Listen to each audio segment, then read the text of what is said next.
जय श्री राधा कृष्ण। सनातन धर्म के लोगों के लिए भाद्रपद माह का विशेष महत्व है, क्योंकि इसी महीने में हमारी कृष्ण जन्माष्टमी आती है, राधा अष्टमी आती है, बहुत सारे पर्व आते हैं। वैदिक पंचांग के अनुसार भाद्रपद अमावस्या व्रत भाद्रपद माह में पड़ने वाली कृष्ण पक्ष के अमावस्या तिथि के दिन मनाई जाती है। इस दिन भगवान शिव और देवी पार्वती की पूजा का विधान है।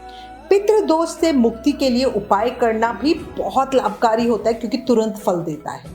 भाद्रपद अमावस्या को कुशोटपटनी अमावस्या भी कहते हैं। तमिलनाडु में इस दिन को अवनी अमावस्या के नाम से भी जाना जाता है। मारवाड़ी समुदाय में इस दिन को भादो अमावस्या या भाद्री अमावस्या के रूप में मनाया जाता है। मान्यता है कि इस दिन पितरों का श्राद्ध, तर्पण, पिंडदान कर दिया जाता है। ऐसा करने से जीवन के हर दुख कष्ट दूर हो जाते हैं। विष्णु पुराण के अनुसार जब चंद्रमा सूर्य मंडल में प्रवेश करता है और सूर्य अमा नाम की किरण में रहता है तो वो अमावस्या तिथि कहलाती है।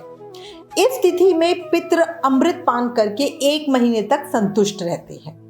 भाद्रपद अमावस्या तिथि पर पितरों का श्राद्ध और तर्पण करने से परिवार में, जीवन में सुख और समृद्धि बढ़ती है। इसलिए आज इस वीडियो में आपको भाद्रपद अमावस्या के विषय में जानकारी देती हूँ।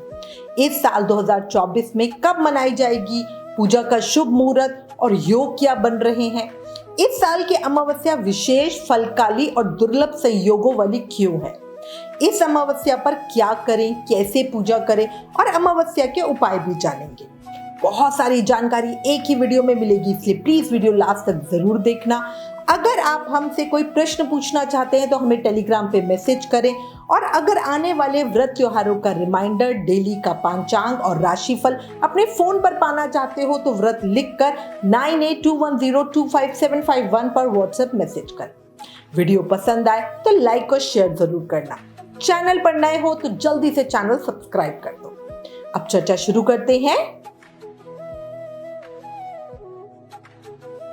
वैदिक पंचांग के अनुसार इस वर्ष 2024 में भाद्रपद अमावस्या 2 सितंबर 2024 को सुबह 5:21 AM पे शुरू होगी और 3 सितंबर 2024 को सुबह 7:24 AM पे समाप्त होगी। इस बार अमावस्या पर 2 सूर्योदय हैं। भाद्रपद अमावस्या व्रत उदय तिथि के आधार पर ही 2 सितंबर 2024 को मनाया जाएगा। इस साल भाद्रपद अमावस्या सोमवार के दिन पड़ रही है, इसी से अब की बार सोमवती अमावस्या का संयोग बन रहा है। भाद्रपद अमावस्या के दिन ब्रह्म मुहूर्त में स्नान का जो शुभ समय है वो सुबह 4:29 AM से 5:15 AM के बीच का है। इसके बाद भगवान शिव और माता पार्वती की पूजा का जो अभिजीत मुहूर्त है वो सुबह 11:55 AM से दोपहर में 12:46 PM तक का है। सोमवती अमावस्या के दिन 2 शुभ योग बन रहे हैं। उस दिन शिव योग और सिद्ध योग बन रहे हैं। शिव योग सूर्य उदय से लेकर शाम को 6:20 तक है। इसके बाद से सिद्ध योग बनेगा जो अगले दिन तक होगा। शिव योग में पूजा करने से देवी देवताओं की विशेष कृपा मिलती है। इसके अलावा इस दौरान तर्पण करने से पितृदोष से भी छुटकारा मिलता है।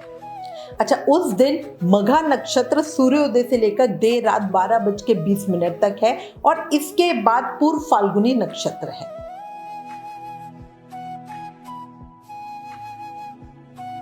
इस साल अमावस्या तिथि में 2 सूर्योदय है।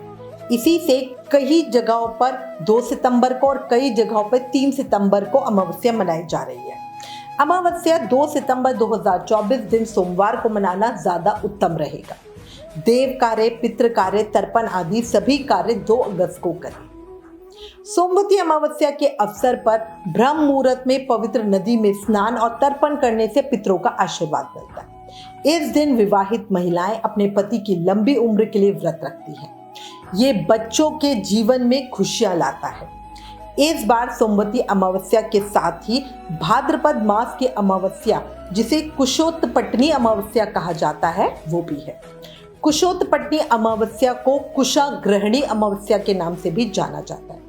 ऐसी मान्यता है कि इस दिन कुशा यानी घास को उखाड़ने से ये वर्ष भर कार्य करती है।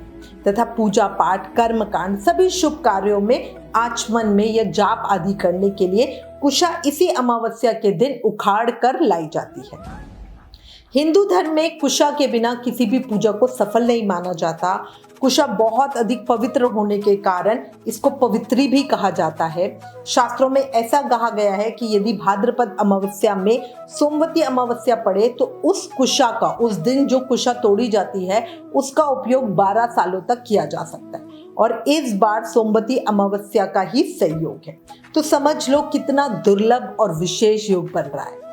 याद रखना, किसी भी पूजा के अवसर पर जो पुरोहित होते हैं वो यजमान को अनामिका उंगली में कुशा की बनी पवित्री पहनाते हैं।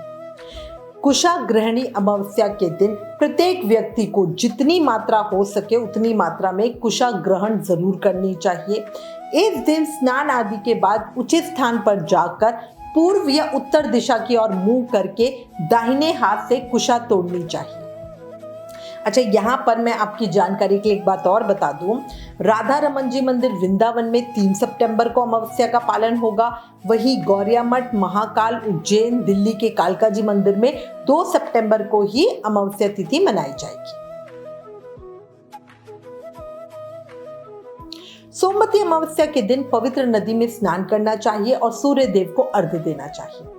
आटे की गोलियां बनाकर मछलियों और चींटियों को खिलाएं। गाय को हरी घास खिलाएं। कुत्ते और कौवे को रोटी खिलाएं। इस दिन पितरों की संतुष्टि के लिए जो हम दान करते हैं उसका पुण्य कभी खत्म नहीं होता, ये हमेशा याद रखना। अच्छा, इसके अलावा पीपल, बरगद, केला और तुलसी जैसे पेड़ लगाने चाहिए। ऐसा माना जाता है कि वहां पर देवता निवास करते हैं। माना जाता है सोमवती अमावस्या पर किए गए कामों से पितर प्रसन्न होते हैं और जीवन खुशियों से भर देते हैं। सोमवती अमावस्या का दिन पितरों और शिवजी की पूजा को समर्पित किया गया है। इस दिन सूर्योदय से पहले नदी में स्नान करना चाहिए। फिर कच्चे दूध में दही और शहद मिलाकर भगवान शिव का अभिषेक करें।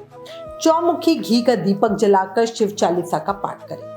इस दिन व्रत करने से विवाह में कोई परेशानी नहीं आती और संतान में वृद्धि होती है। सोमवती अमावस्या को व्रत रख कर भगवान शिव और माता पार्वती की पूजा विधि विधान से करनी चाहिए। शिव और शक्ति की कृपा से सुहागन महिलाओं को अखंड सौभाग्य का वरदान मिलता है। पूजा के समय माता पार्वती को श्रृंगार की वस्तुएं अर्पित करनी चाहिए। इसके अलावा सोमवती अमावस्या पे स्नान और दान करने से महापुण्यों की भी प्राप्ति होती है, पाप मिटते हैं और दुख दूर हो जाते हैं। इस दिन पितर धरती पे आते हैं ताकि उनकी संतान उनको तृप्त कर सके। भाद्रपद अमावस्या के दिन किसी पवित्र नदी में स्नान करना बहुत शुभ होता है। इससे कुंडली में कमजोर ग्रहों की स्थिति मजबूत होती है और देवी देवताओं की विशेष कृपा मिलती है। अगर शादीशुदा लोग भाद्रपद अमावस्या के दिन व्रत रखें तो उनके वैवाहिक जीवन में सुख और शांति बनी रहती है। साथ ही पार्टनर के साथ रिश्ते भी मजबूत होते हैं।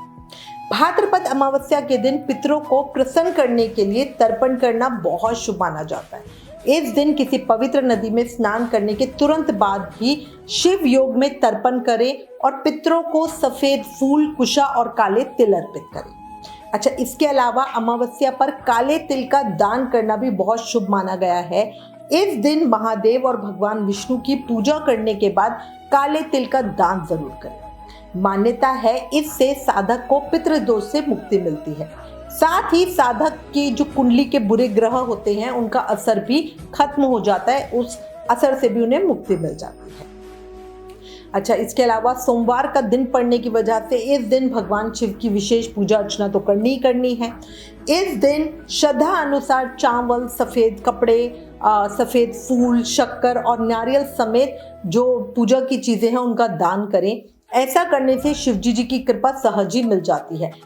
सोमवती अमावस्या के दिन पीपल के वृक्ष में जल चढ़ाएं और दीपक जगाएं। ये बहुत शुभ माना जाता है। इससे मनोकामनाएं पूरी होती ही होती हैं।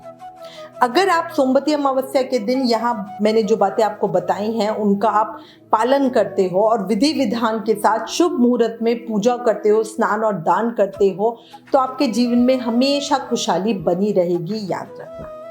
इसी के साथ मैं उम्मीद करती हूँ इस वीडियो में दी गई जानकारी आपके लिए उपयोगी होगी। इससे रिलेटेड अगर आपके पास कोई भी कमेंट्स या सजेशन है तो प्लीज़ हमें लिखिए। ज्ञान बांटने से बढ़ता है, इसलिए इस वीडियो को ज़्यादा से ज़्यादा शेयर करें। आप हमें फेसबुक और इंस्टाग्राम पे भी ज़रूर फॉलो करें। Please like, share and subscribe. Thank you. जय श्री राधा कृष्ण।